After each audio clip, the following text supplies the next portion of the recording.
Bring in from Capitol Hill, the chairman of the Democratic National Committee, Tom Perez.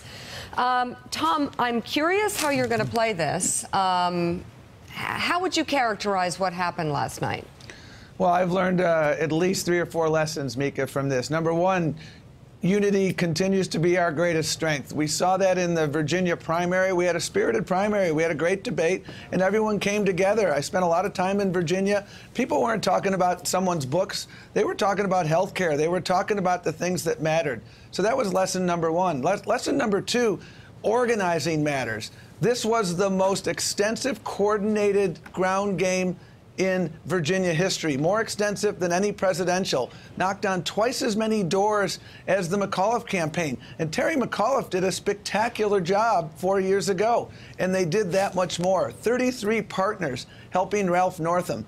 Huge issue. And it's not just organizing, but it's making sure we have candidates up and down the ballot. Those 88 candidates who were running for seats in the House of Delegates, they were superb. We've just elected the first 2 Latinas in the history of the state of Virginia to the House of Delegates. We just elected a transgender woman who ran a spirited campaign, and no one said that she could win, and she won. So when you lead with those, when you organize, and you are competing in every zip code, you win. And then when you lead with your values, that makes a difference. Ralph Northam has been a healer his entire life. Phil Murphy, he talked about how he's going to have everybody's back. And when you put those values on the line, and health care was one of the top issues for voters in Virginia, they saw that Ralph Northam's values were their values. They saw that Phil Murphy's values were their values. And they saw that the politics of division are not what we want in New Jersey and elsewhere. Right. So Tom, we get a lot of people on set. I don't mean to interrupt you, but I want everybody to get a chance to get a question in, and I'm going to give you actually a softball. Because this morning, I think it's in order. It's not just, you're talking about Virginia. It wasn't just Virginia. You look at Manchester, New Hampshire, the first Democrat win for a mayor since, I think, 1985. You look at Long Island, Democrats winning Republican seats there. Westchester County, you had an entrenched Republican incumbent everybody thought was going to win. Pennsylvania, counties that Republicans had dominated for a century, wiped away. This was about as expansive as a win for any party in an off year since Republicans, at least in 2010. Is it about Trump mainly? Well, no, it's about what every one of those races has in common. And by the way, we flipped 2 seats in Georgia in special elections. The significance of that is they no longer have the supermajority necessary to pass constitutional reforms.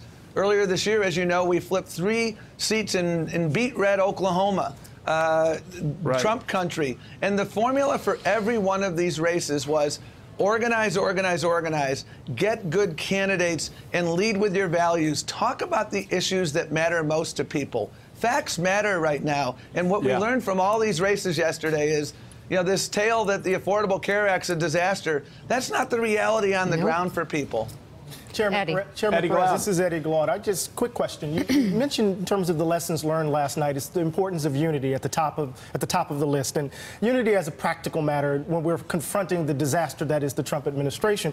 But what about unity on the basis of trust, building trust among the various ideological wings of the Democratic Party? That there are some who believe that the corporate wing of the Democratic Party still reigns, and that there will not be a fundamental attempt to address the most vulnerable in this country, hidden behind, in some ways, our attempt to just simply beat Trump. How do you build unity based on trust, not just simply as a practical matter? Well, I couldn't agree more that trust is what it's all about. And we didn't show up in all too many zip codes across this country. How can you expect to earn trust if you don't even show up? That's why organizing matters. And the best example, I think, that illustrates how far we've come as a party is, once again, Virginia. Because you may recall in the primary season, the media was writing about how this was going to be a Bernie-Hillary redo election.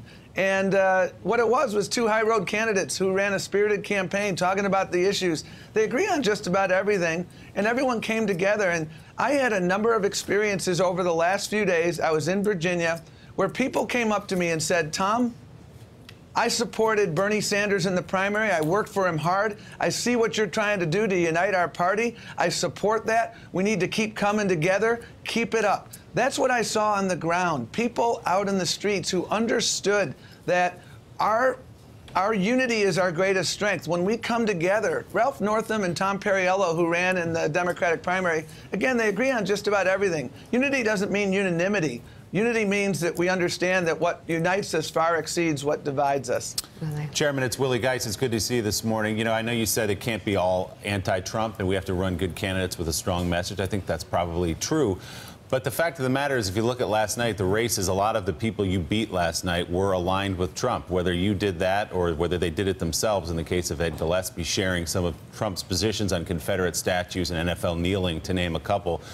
Isn't part of the lesson, at least from last night, that a message that goes against Donald Trump and chains your opponent to Donald Trump and his administration and his policies is good business for Democrats? Well, listen, Donald Trump was undeniably on the ballot in a number of races because he's trying to divide America. People are so sick of these Twitter tirades. They want leaders they can be proud of. And that's why people like Phil Murphy and Ralph Northam were able to win, because they're sane. They're people who are speaking to the issues that people care about. They actually care about facts. They actually care about making sure people have a good job and a good opportunity. They're not playing the politics of division. And when we do that, and when we organize, when we make those relationships, when we're running candidates, then when the false news comes out, if you've organized and built those relationships with people, that false news doesn't penetrate. You saw the ads in Virginia and elsewhere. Those ads, that dog didn't hunt, because people understood that Ralph Northam and others they represented the best of Virginia. Well, congratulations, DNC Chairman Tom Perez. Thank you. And yeah, very good point. It starts with being sane. Sane is good. Thanks for being on the show. Thanks, Chairman. Sane helps. Joe? Thanks for checking out MSNBC on YouTube, and make sure you subscribe to stay up to date on the day's biggest stories. And you can click on any of the videos around us to watch more from Morning Joe and MSNBC. Thanks so much for watching.